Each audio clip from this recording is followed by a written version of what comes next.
Sebentar. Oke, bisa dilihat di layar, gitu ya, di layar Anda. Hari ini kita akan membahas mengenai organizational plan. Nah, ini di sini.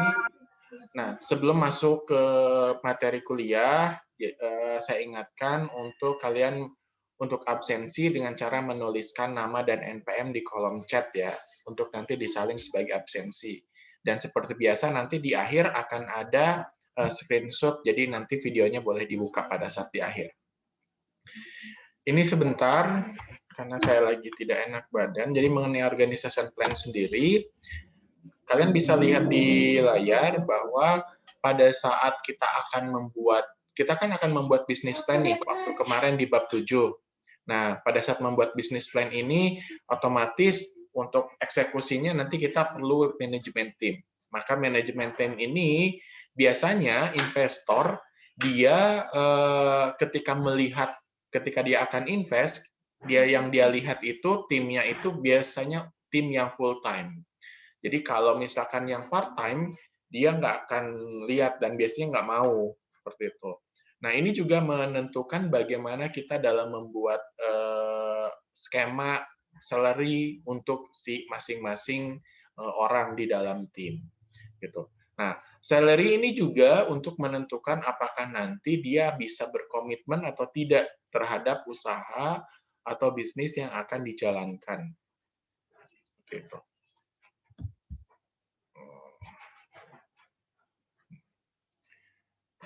Di dalam bisnis, gitu ya, ketika kalian akan membuat sebuah bisnis, itu ada 3 hal kerjasama yang bisa kalian lakukan. Yang pertama adalah proprietorship, di mana proprietorship ini single. Jadi kalian tidak punya rekanan gitu ya. Jadi memang pure kalian single owner, terus tapi dengan kondisi proprietorship ini otomatis resource-nya terbatas, gitu ya, resource-nya terbatas, cuman liability-nya jadi tidak terbatas karena kalian bebas.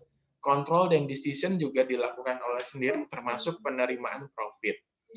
Kalau partnership, yang kedua, itu berarti kerjasama 2 orang atau lebih individu.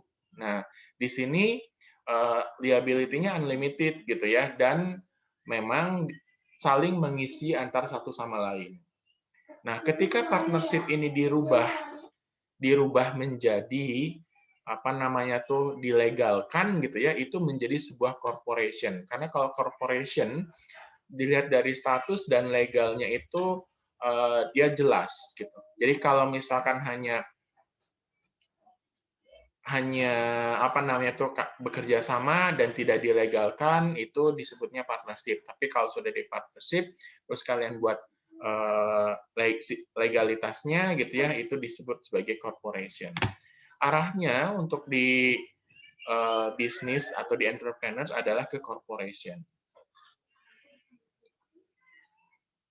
Formasinya nanti ada juga yang namanya limited liability company dan limited liability partnership. Nanti ini kita akan nggak perlu nanti bisa. Nah, ini bedanya.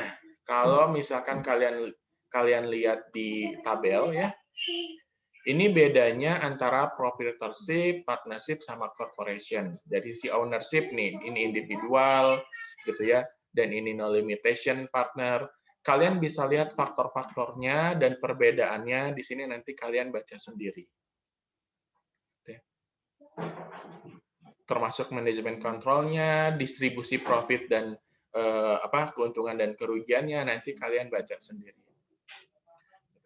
Nah, dari sisi pajak sendiri, kalau proprietorship otomatis masuknya ke individu gitu ya. Individu. Jadi pajaknya bukan pajak pajaknya pajak pendapatan individu. Kalau dari sisi partnership secara general gitu ya, sisi partnership ini kalau misalkan dia tidak dilegalkan, maka pajaknya adalah pajak masing-masing individu. Tapi kalau masuk ke corporation, maka itu ada otomatis bisa terjadi double taxation atau double pajak. Yang satu pajak individu, yang satu lagi pajak corporate. Ini kalau misalkan dilihat dari pajak, atribut pajak gitu ya, perbedaannya kalau melakukan proprietorship, partnership, dan corporation gitu ya. Nah, jadi kalau misalkan proprietorship dan partnership itu biasa karena pajak individu, pajak per tahun gitu ya. Tapi kalau corporation selain pajak per tahun ada juga pajak akhir tahun yang dari perusahaan seperti itu. Termasuk cost-nya bagaimana. Nah, ini juga bisa dilihat di tabel. Kalian nanti baca sendiri ya. Jadi nanti kalau misalkan di kuis tabel disuruh menerangkan atau membuat tabel tadi, kalian bisa. Nah, tadi ada limited liability company, kan? Ada limited liability partnership, kan ya? Ada dua. Nah, kalau limited liability company, gitu ya, ini adalah penggabungan dua korporasi. Jadi kalau misalkan dua company itu bergabung, misalkan ada satu project nih, mereka bergabung melakukan partnership, gitu ya, partnership atau sebutnya corporation hybrid. Gitu. Nah, di sini kalau LSC dia pasti punya masing-masing punya member atau punya timnya sendiri-sendiri. Terus mereka masing-masing ada interest-nya gitu ya, kepentingannya, sehingga biasanya karena ini dua perusahaan, tapi walaupun bergabung mereka tidak no share isu, jadi tidak share mengenai kepemilikan. Jadi memang betul-betul kerjasama dua perusahaan saja. Gitu. Nah, dari sisi lainnya gitu ya, biasanya kerjasama ini ketika ada sebuah proyek nih, mereka kerjasama itu maksimal di 30 tahun itu boleh gitu ya. Terus transfer interest gitu ya, itu juga masing-masing ke kepentingan itu boleh gitu ya. Jadi memang tidak harus blended. Dan dari sisi pajak gitu ya, pajaknya merupakan pajak partnership. Jadi tidak pajaknya masing-masing biasanya gitu. Tidak menjadi sebuah usaha baru, jadi pajak baru. Keuntungannya kalau misalkan melakukan LLC gitu ya, partner ini karena kan masing-masing punya liabilities ya, punya kemampuan gitu ya. Jadi bisa saling mengisi gitu ya terhadap kepentingan masing-masing usahanya, masing-masing perusahaannya. Nah, terus pajak tidak perlu, nggak ada pajak LLC-nya, jadi karena pajaknya masing-masing gitu ya. Terus setelah itu mereka punya resource yang banyak nih terkait individunya, corporation-nya, partnership-nya, trust-nya juga ya untuk mengisi di LLC ini gitu karena saling mengisi. Nah, selain itu juga mereka punya ketika profit, ketika ada cost, ada loss and credit, maksudnya itu keuntungan dan kerugian dan lain-lain itu dibagi rata gitu. Jadi masing-masing terkena gitu. Itu keuntungannya. Dalam membuat sebuah organisasi atau di dalam ketika kalian akan membuat bisnis gitu ya, otomatis ada beberapa hal yang memang bisa kalian lakukan atau harus dilakukan. Yang pertama yang dibuat adalah organisasi struktur, udah jelas gitu ya, struktur organisasinya. Yang kedua, kalian harus punya planningnya dari masing-masing struktur ini gitu loh. Dari masing-masing departemen, dari masing-masing job desk, job spec itu, kalian harus punya planning, dibuat planningnya gitu. Dan kalian juga harus punya measurement-nya atau kita biasa sebut KPI. Setelah itu di masing-masing departemen, masing-masing jabatan harus punya skema evaluasinya. Jadi 3 hal ini penting selain organisasi struktur tadi, planning, KPI atau measurement dan juga evaluasi. Setelah itu kalian juga harus membuat program reward untuk masing-masing pegawai.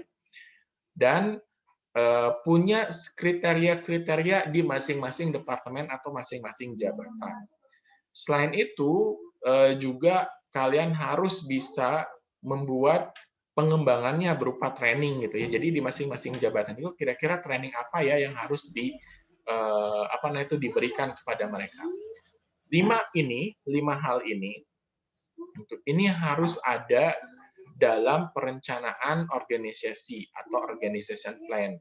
Kriteria-kriteria ini juga harus masuk agar organisasinya bisa bertumbuh dan berkembang dengan baik, gitu ya.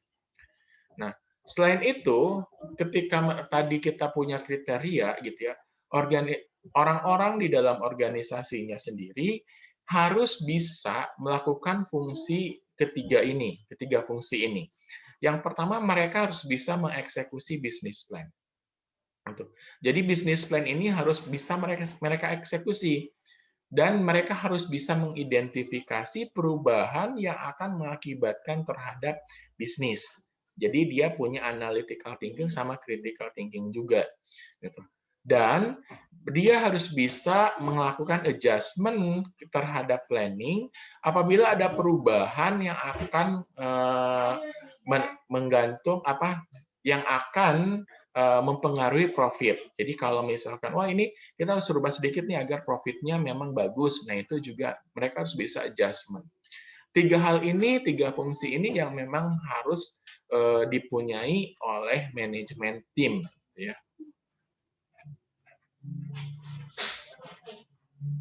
Oke. Nah, ada beberapa faktor penting yang bisa membuat sebuah tim itu establish dengan efektif. Yang pertama adalah budaya kerja yang diterapkan ke dalam tim sesuai dengan outline dalam bisnis plan. Budaya ini juga akan menentukan sebuah tim ini maju atau tidak. Jadi budaya kerjanya. Yang kedua, itu adanya reward dan motivasi yang memang diberikan kepada pegawai agar mereka bisa bekerja dengan baik. Yang ketiga adanya fleksibilitas gitu ya, yang dilakukan oleh entrepreneur untuk mencoba sesuatu hal yang memang akan membuat perusahaannya maju. Jadi entrepreneur juga nggak boleh strict, dia harus fleksibel. Nah, yang keempat, pada saat proses perekrutan itu harus punya waktu ekstra dalam hal ini agar yang kita rekrut itu memang benar-benar sesuai dengan kriteria-kriteria yang sebelumnya, gitu ya. Bisa eksekusi bisnis plan sesuai dengan yang kita mau. Gitu. Jadi kita harus spend extra time dalam hiring proses, jadi tidak usah buru-buru.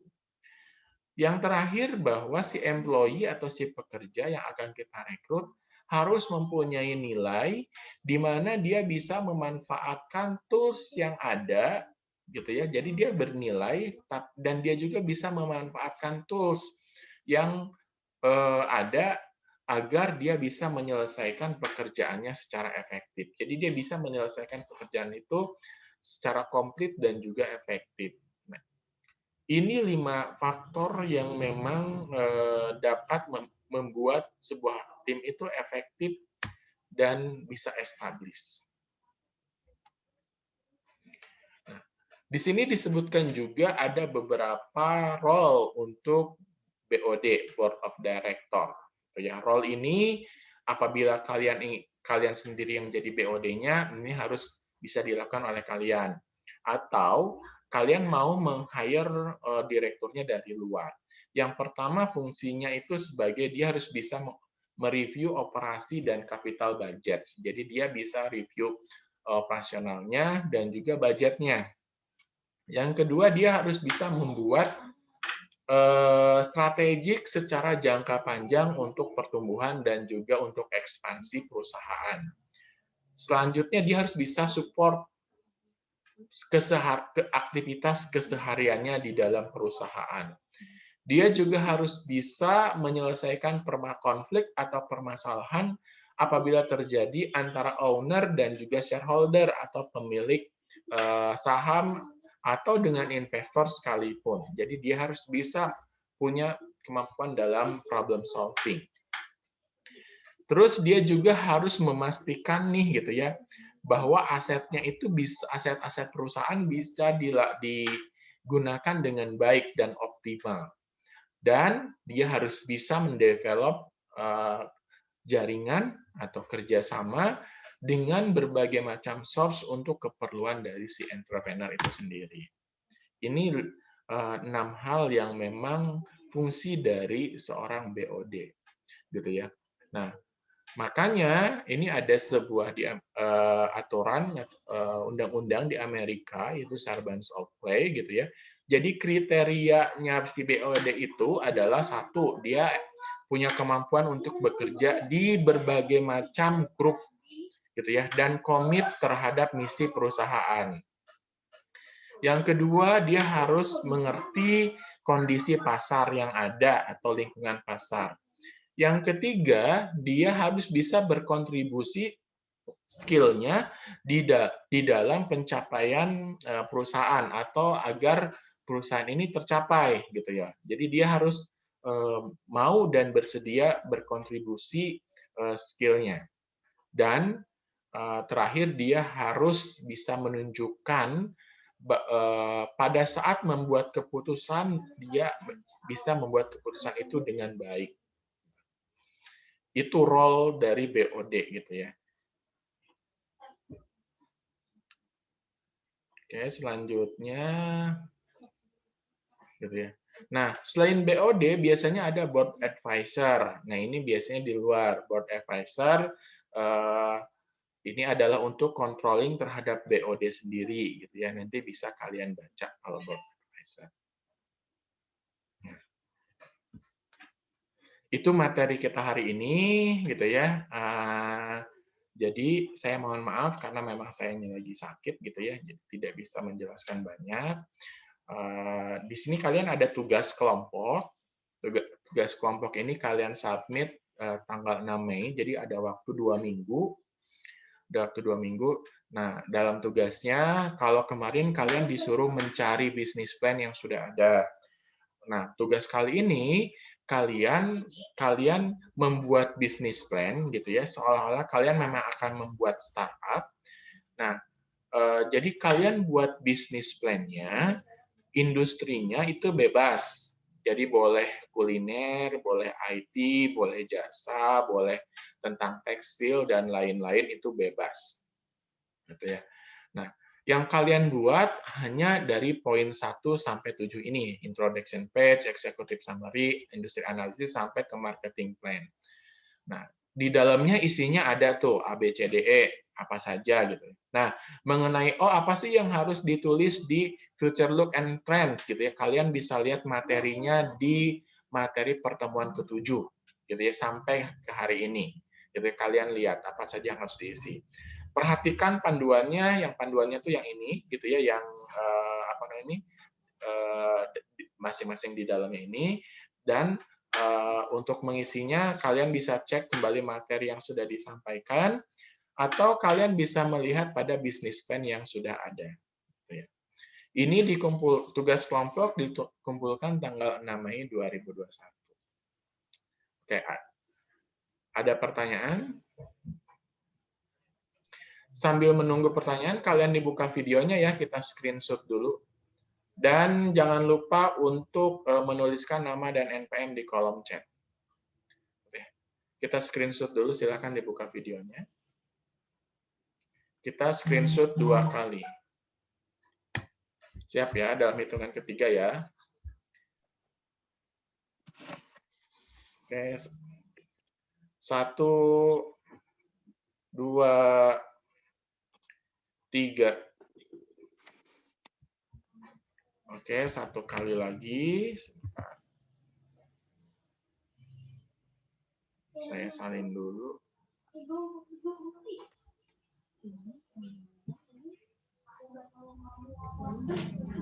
Saya salin dulu sebentar.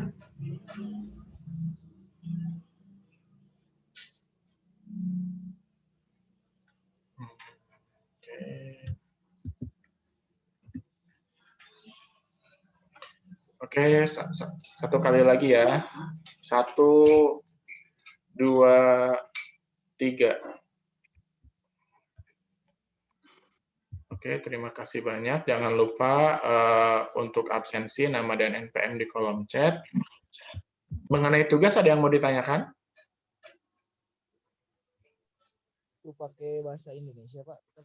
Pakai bahasa Indonesia. Pakai bahasa Indonesia saja. Oke. Kalau tidak ada pertanyaan, kita cukupkan sekian perkuliahan kali ini. Terima kasih atas kehadirannya. Untuk UTS belum selesai dinilai gitu ya. Jadi kemungkinan mudah-mudahan hari ini selesai. Terima kasih. Wassalamualaikum warahmatullahi wabarakatuh. Boleh meninggalkan chat room.